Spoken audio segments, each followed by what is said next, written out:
नमस्कार, भाग्य चक्र इस खास एपिसोड में आप सभी का बहुत बहुत स्वागत है। मैं हूं आपके साथ गीतू चौहान और मेरे साथ हैं एस्ट्रोलॉजर और tarot card reader Smita Kaushik ji. Smita ji, आपका बहुत बहुत स्वागत है। नमस्ते भाई। और आज हम बात करने जा रहे हैं भाग्य चक्र में कि आखिर महिलाओं की इंट्यूशन पावर ज्यादा क्यों होती है, इसके पीछे की वजह क्या होती है और क्या वाकई पुरुषों में भी इंट्यूशन पावर होती है, अगर होती है तो कितनी होती है और कैसे होती है और इसका प्रभाव क्या होता है, ये सब जानकारी हमें स्मिता जी देंगी। लेकिन कार्यक्रम की शुरुआत कर लेते हैं आज के पंचांग के साथ। आज है 3 जुलाई 2026 का दिन शुक्रवार, कृष्ण पक्ष की तृतीया तिथि है और नक्षत्र है श्रवण। अभिजीत काल होगा सुबह 11:57 से 12:52 तक और राहु काल होगा सुबह 10:40 से 12:25 तक। अक्सर स्मिता जी देखा जाता है कि कई बार हमारी जो दादी या मम्मी होती हैं उन्हें पहले से ही किसी बात के होने का आभास हो जाता है। उन्हें लगता है कि हमें शुरू से ही ऐसा लग रहा था या हमारा मन ऐसे कह रहा था कि ऐसा कुछ हो सकता है या कुछ आभास हमें हो रहा था। इस तरह की बातें हम अक्सर सुनते हैं। तो क्या इसका कनेक्शन भी एस्ट्रोलॉजी से माना जाए? अगर है तो किस तरीके से? देखिए, जो बातें आपने कही ये सब इंट्यूशन बेस्ड बातें हैं। सबसे पहले हमें ये समझना होगा कि इंट्यूशन होता क्या है। इंट्यूशन का मतलब भविष्य देखना तो नहीं होता, बिल्कुल नहीं। इंट्यूशन का मतलब भविष्य देखना नहीं होता। इंट्यूशन का मतलब है बिना किसी तर्क या सबूत के किसी बात का अंदर से एहसास होना। जैसे अचानक किसी अपने की याद आ जाए और उसी समय उसका फ़ोन भी आ जाए, या किसी इंसान से पहली मुलाकात में ही मन कहे कि इससे थोड़ा संभल कर चलना चाहिए। ये वही अंदर की आवाज़ है जिसे हम अक्सर नज़रअंदाज कर देते हैं। और स्मिता जी, क्या माना जाए, क्या महिलाओं में ये जो एहसास होता है इंट्यूशन का या पहले से किसी बात के आभास होने का, ये ज़्यादा होता है पुरुषों के मुकाबले? ज़्यादातर मामलों में हाँ, ये पुरुषों से ज़्यादा होता है। लेकिन इसका मतलब ये बिल्कुल नहीं है कि पुरुषों में इंट्यूशन होती ही नहीं है, बस उसका इस्तेमाल वो थोड़ा कम करते हैं। महिलाएं बचपन से ही लोगों के चेहरे, आवाज़, व्यवहार और भावनाओं को ज़्यादा ध्यान से नोटिस करती हैं, इसलिए उनका दिमाग छोटी छोटी बातों को भी जोड़ लेता है। कई बार उन्हें पता भी नहीं होता कि उन्होंने ऐसा क्यों महसूस किया, लेकिन उनका मन सही संकेत दे रहा होता है। तो क्या माना जाए स्मिता जी, ये जो आभास है, इंट्यूशन है, ये हमारी मानसिक क्षमता पर भी निर्भर करता है? बिल्कुल, स्पिरिचुअल भाषा में इसे अंतर्ज्ञान या इंट्यूशन कहा जाता है और साइकोलॉजी में इसे सबकॉन्शियस ऑब्जर्वेशन मानते हैं। हमारा दिमाग हजारों छोटी छोटी बातें रिकॉर्ड करता रहता है जिन पर हम ध्यान भी नहीं देते। बाद में वही जानकारी एक एहसास बनकर सामने आती है। अच्छा, ज्योतिष में स्मिता जी बार बार ये कहा जाता है कि महिलाओं का संबंध चंद्रमा से है, वो कैसे, ये कनेक्शन कैसे स्थापित होता है? ज्योतिष में चंद्रमा सिर्फ आसमान में दिखने वाला ग्रह नहीं है। ये हमारे मन, भावनाओं, संवेदनशीलता, कल्पना, याददाश्त और मातृत्व का कारक माना जाता है। यानी हम किसी परिस्थिति को कैसे महसूस करते हैं, ये काफ़ी हद तक चंद्रमा से जुड़ा होता है। और क्योंकि महिलाओं का स्वभाव स्वाभाविक रूप से भावनाओं को ग्रहण करने वाला होता है, इसलिए चंद्रमा का प्रभाव उनके जीवन में बहुत अधिक स्पष्टता से दिखाई देता है। और स्मिता जी, क्या इसका कोई प्राकृतिक आधार भी है? बहुत से लोग मानते हैं कि बिल्कुल है। जैसे समुद्र में ज्वार भाटा चंद्रमा के प्रभाव से जुड़ा हुआ मानते हैं।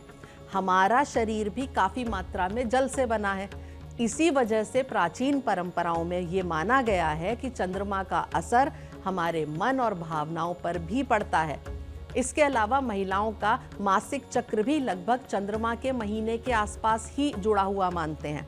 इसलिए कई संस्कृतियों में चंद्रमा और जो भी फीमेल एनर्जी हैं उनके बीच गहरा संबंध होता है, ये बताया गया है।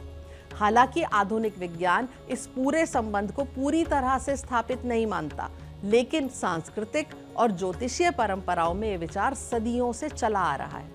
तो स्मिता जी, चंद्रमा की बहुत ही कह सकते हैं एक बड़ा रोल हमें दिखाई दे रहा है। तो ऐसे में क्या अगर किसी का चंद्रमा अच्छा हो तो उसके अंदर ये सारे गुण आ सकते हैं? बिल्कुल आ सकते हैं। ऐसे लोग अक्सर बहुत संवेदनशील होते हैं, दूसरों की तकलीफ जल्दी समझ लेते हैं, उनकी कल्पना शक्ति अच्छी होती है, निर्णय लेते समय वो केवल दिमाग से नहीं बल्कि दिल की बात भी सुनते हैं।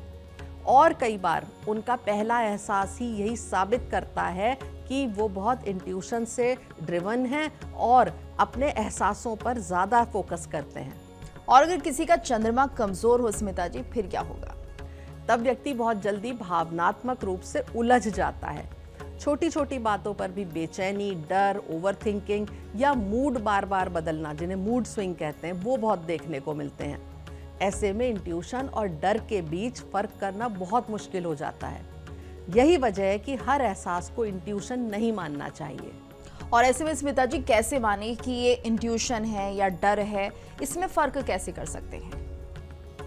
बहुत आसानी से इस फर्क को आप महसूस कर सकते हैं, समझ सकते हैं।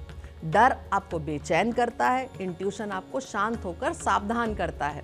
डर बार बार घबराहट पैदा करता है, जबकि सच्चा इंट्यूशन बिना शोर किए एक साफ साफ आपको मैसेज देता है। इसलिए अगर मन में बहुत ज़्यादा घबराहट हो तो पहले खुद को शांत कीजिए, उसके बाद जो एहसास बचता है वही ज़्यादा विश्वसनीय होता है। महिलाओं की इंट्यूशन को सिर्फ अंधविश्वास कहकर नज़रअंदाज नहीं करना चाहिए। इसमें मनोविज्ञान, अनुभव और ज्योतिष तीनों का अपना अपना योगदान होता है। और चंद्रमा ज्योतिष के अनुसार हमारे मन और भावनाओं का महत्वपूर्ण कारक होता है। मैं हमेशा यही कहती हूँ कि अपनी इंट्यूशन की आवाज़ को सुनिए, लेकिन उसे विवेक के साथ जोड़िए।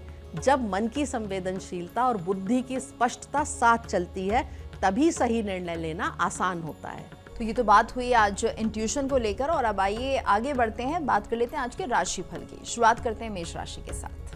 पहला कार्ड मेष राशि के लिए, और वो कार्ड निकला है द मेगस का। आज आपकी बुद्धि, कॉन्फिडेंस और संवाद करने की क्षमता आपको आगे बढ़ाएगी। नए काम की शुरुआत, इंटरव्यू या किसी महत्वपूर्ण बातचीत के लिए समय अनुकूल है। अपनी योग्यता पर भरोसा रखिए, सफलता मिलने के अच्छे योग हैं। शुभ रंग आपके लिए पीला होगा और शुभ अंक होगा 1। और उपाय होगा, आज माता लक्ष्मी के मंत्रों का जाप करें और जरूरतमंदों को मिठाई का दान करें। साथ ही दिन की शुरुआत अपने महत्वपूर्ण लक्ष्य को लिखकर करें, इससे एकाग्रता और सफलता दोनों बढ़ेंगी। अब आती है बारी वृषभ राशि की। इनके लिए कार्ड निकला है द हैंग्ड मैन का। आज किसी काम में थोड़ी देरी हो सकती है, इसलिए धैर्य बनाए रखिए। हर बात को नए नजरिए से देखने की कोशिश करिए, तभी सही समाधान मिलेगा। जल्दबाजी करने के बजाय सही समय का इंतजार करना आपके लिए ज्यादा फायदेमंद होगा। शुभ रंग होगा आपके लिए बैंगनी, शुभ अंक होगा 3 और उपाय होगा, आज किसी जरूरतमंद को फल या भोजन का दान करें। साथ ही दिन में कुछ समय शांत बैठकर अपने अगले कदम की योजना बनाएं, इससे उलझन कम होगी और सही दिशा मिलेगी। अब कार्ड उठाऊंगी मैं मिथुन राशि के लिए। इनके लिए कार्ड निकला है 7 ऑफ डिस्क का। आज धैर्य और लगातार मेहनत ही आपकी सबसे बड़ी ताकत बनेगी। जिस काम के लिए आप लंबे समय से प्रयास कर रहे थे, उसके अच्छे परिणाम भी मिल सकते हैं। जल्दबाजी से बचें, सही समय आने पर आपको मेहनत का पूरा फल मिलेगा। शुभ रंग आपके लिए हरा होगा और शुभ अंक होगा 7 और उपाय होगा, आज किसी पौधे में जल डालें और उसकी देखभाल करें। साथ ही किसी जरूरतमंद को हरी सब्जी या अनाज का दान करें, इससे रुके हुए कामों में गति आएगी। अब आती है बारी कर्क राशि की। इनके लिए कार्ड निकला है द लवर्स का। आज रिश्तों में प्यार, विश्वास और समझ पहले से बेहतर रहेगी। अगर किसी जरूरी फैसले का इंतजार था तो आज सही दिशा मिल सकती है। अपनों के साथ खुलकर बात करें, इससे मन भी हल्का होगा और रिश्ते भी मजबूत होंगे। शुभ रंग आपके लिए गुलाबी होगा और शुभ अंक होगा 6 और उपाय होगा, आज किसी जरूरतमंद को मिठाई या फल का दान करें। साथ ही अपने जीवन के किसी खास व्यक्ति का दिल से सम्मान करें और उनका आभार जरूर व्यक्त करें। और आइए अब स्मिता जी बात कर लेते हैं सिंह राशि से लेकर वृश्चिक राशि के जातकों के लिए आज का दिन कैसा रहेगा, क्या उपाय आज उन्हें करने चाहिए। कार्ड उठा रही हूं मैं सिंह राशि के लिए। इनके लिए कार्ड निकला है 3 ऑफ डिस्क का। आज मेहनत और टीम के साथ किया गया काम अच्छे परिणाम देगा। आपकी प्रतिभा की सराहना होगी और नए अवसर भी मिल सकते हैं। सीखने और अपनी योग्यता को दिखाने के लिए आज अच्छा दिन है। शुभ रंग आपके लिए गहरा हरा होगा और शुभ अंक होगा 3 और उपाय होगा, आज किसी जरूरतमंद को चीनी का दान करें। साथ ही अपने साथ काम करने वाले लोगों का भी सम्मान करें, इससे सफलता और सहयोग दोनों आपको मिलेंगे भी और बढ़ेंगे भी। अब आती है बारी कन्या राशि की और इनके लिए कार्ड निकला है द एम्परर का। आज नेतृत्व करने और बड़े फैसले लेने के लिए दिन अच्छा है। कामकाज में आपकी बात का सम्मान होगा और मेहनत का सही परिणाम मिलने के भी संकेत हैं। अनुशासन बनाए रखेंगे तो सफलता आपके साथ रहेगी। शुभ रंग आपके लिए गहरा लाल होगा, शुभ अंक होगा 4 और उपाय होगा आज अपने पिता, गुरु या बड़े किसी व्यक्ति का आशीर्वाद लें और हनुमान चालीसा का पाठ करें। इससे मान सम्मान और कामों में सफलता बढ़ेगी। अब कार्ड उठाऊंगी मैं तुला राशि के लिए। इनके लिए कार्ड निकला है द एम्प्रेस का। आज सुख समृद्धि और खुशियों के अच्छे योग हैं। परिवार में प्रेम बना रहेगा और धन से जुड़े मामलों में भी पॉजिटिव परिणाम मिल सकते हैं।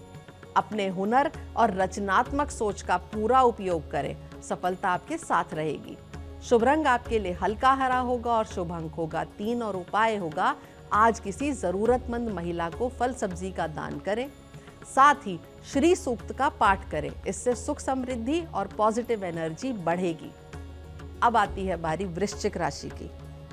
इनके लिए कार्ड निकला है एडजस्टमेंट का। आज हर काम में संतुलन बनाए रखना आपके लिए सबसे जरूरी रहेगा। सोच समझकर लिया गया फैसला आपके पक्ष में जाएगा और पुराने मामलों में भी न्याय मिलने के संकेत हैं। ईमानदारी और धैर्य के साथ आगे बढ़ेंगे तो सफलता निश्चित मिलेगी। शुभ रंग होगा आपके लिए सफेद, शुभ अंक होगा 8 और उपाय होगा आज किसी जरूरतमंद को सफेद वस्तु, चावल या भोजन का दान करें। साथ ही किसी भी निर्णय से पहले दोनों पक्षों को ध्यान से सुनें, इससे लाभ और सम्मान दोनों मिलेंगे। स्मिता जी आगे बढ़ते हैं और बात कर लेते हैं धनु से लेकर मीन राशि के जातकों के लिए आज का दिन कैसा रहेगा। कार्ड उठाते हैं धनु राशि के लिए। इनके लिए कार्ड निकला है क्वीन ऑफ वॉन्ड्स का। आज आपका कॉन्फिडेंस और व्यक्तित्व लोगों को प्रभावित करेगा। कामकाज में नई जिम्मेदारी या अच्छा अवसर मिल सकता है। अपनी बात बेझिझक रखें, लेकिन विनम्रता को बनाए रखें, इससे सफलता और सम्मान दोनों मिलेंगे। शुभ रंग होगा आपके लिए नारंगी, शुभ अंक होगा 4 और उपाय होगा आज किसी माता के मंदिर में जाकर लाल फूल को अर्पित करें। साथ ही दिन की शुरुआत पूरे कॉन्फिडेंस और पॉजिटिव सोच के साथ करें। अब आती है बारी मकर राशि की। इनके लिए जो कार्ड निकला है वो है 6 ऑफ कप्स का। आज पुराने रिश्तों से खुशी मिलने के योग हैं। किसी पुराने दोस्त या परिवार के सदस्य से मुलाकात या अच्छी खबर मन को सुकून दे सकती है। अपनों के साथ बिताया गया समय आपको नई एनर्जी देगा। शुभ रंग होगा आपके लिए हल्का गुलाबी, शुभ अंक होगा 6 और उपाय होगा आज किसी छोटे बच्चे को फल, मिठाई या उसकी पसंद की कोई भी छोटी सी चीज भेंट करें। इससे घर में खुशियां और रिश्तों में मधुरता बनेगी। अब आती है बारी कुंभ राशि की। इनके लिए कार्ड निकला है प्रिंसेस ऑफ कप्स का। आज कोई अच्छी खबर या नया अवसर आपके चेहरे पर मुस्कान ला सकता है। मन शांत रहेगा और रिश्तों में प्यार और अपनापन बढ़ेगा। अपनी भावनाओं पर भरोसा रखें, सही समय पर सही रास्ता आपको मिल जाएगा। शुभ रंग होगा आपके लिए आसमानी नीला और शुभ अंक होगा 2 और उपाय होगा आज किसी छोटे बच्चे या जरूरतमंद को दूध, फल या मिठाई का दान करें। साथ ही अपने माता पिता या किसी बड़े का आशीर्वाद लेकर दिन की शुरुआत करें। अंत में बारी आती है मीन राशि की और इनके लिए कार्ड निकला है क्वीन ऑफ कप्स का। आज मन शांत रहेगा और आपकी समझदारी कई उलझे हुए कामों को आसान कर देगी। परिवार और रिश्तों में प्यार बना रहेगा। साथ ही किसी करीबी का सहयोग भी मिलेगा। अपनी भावनाओं के साथ अपनी समझ पर भी भरोसा रखें। शुभ रंग होगा आपके लिए हल्का नीला, शुभ अंक होगा 4 और उपाय होगा आज किसी जरूरतमंद महिला को दूध, फल या सफेद मिठाई का दान करें। साथ ही अपनी माँ या घर की किसी बड़ी महिला का आशीर्वाद लें। और स्मिता जी एक खास उपाय हमारे दर्शकों को आज क्या बताना चाहेंगी। यदि आप धन धान्य और समृद्धि की कामना करते हैं तो द्वितीया तिथि पर श्री यंत्र या माँ लक्ष्मी की पूजा करें और ओम श्रीम ह्रीम श्रीम कमले कमलालय प्रसीद प्रसीद श्रीम ह्रीम श्रीम महालक्ष्मी नमः इस मंत्र का जाप करें या ओम श्री महालक्ष्मी नमः का भी आप जाप कर सकते हैं। इन तमाम जानकारी के लिए आपका बहुत बहुत धन्यवाद स्मिता जी। नमः शिवाय। और इसी के साथ भाग्य चक्र के इस खास एपिसोड में आज के लिए इतना ही। दीजिए इजाजत, नमस्कार। देखिए इंडिया डेली 24/7 अब आपकी स्मार्ट टीवी पर। इंडिया डेली मौजूद है सभी डिजिटल प्लेटफॉर्म पर लाइव और लगातार। इंडिया डेली 24/7 हर दिन राष्ट्र को समर्पित।